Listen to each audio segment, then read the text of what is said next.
ইন্নাল হামদালিল্লাহ। সম্মানিত দর্শক শ্রোতা ভাই এবং বোন, ইচ্ছাকৃতভাবে রোজা ভঙ্গ করার শাস্তি এ ব্যাপারে হাদিস রয়েছে।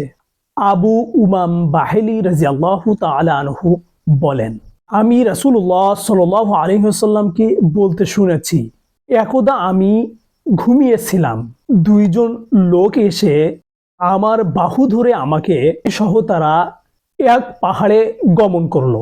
তারা আমাকে বলল, আরোহণ করো। আমি বললাম, আমি আরোহণ করতে পারি না। তখন তারা বলল, আমরা তোমাকে সাহায্য করব। অতঃপর আমি তখন উপরের দিকে আরোহণ করলাম। যখন পাহাড়ের চূড়ায় পৌঁছালাম তখন বিভিন্ন বিকট শব্দের সম্মুখীন হলাম। আমি বললাম, এই আওয়াজ কিসের আওয়াজ? তারা বলল, এই আওয়াজ হলো জাহান্নামীদের আর্তনাদ। তারা আমাকে নিয়ে রওনা করলো।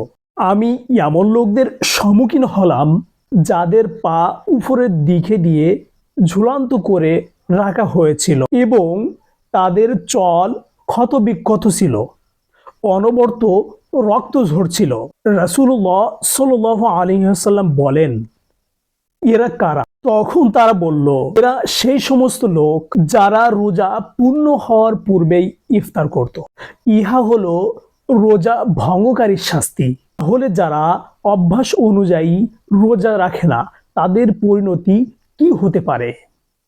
তথ্যসূত্র: নাসাই ফিল কুবরা 3286 নম্বর হাদিস, তাবরানী ফিল কাবির 8ম খণ্ড 157 নম্বর পৃষ্ঠা, ইবনে হিব্বান 7461 নম্বর হাদিস।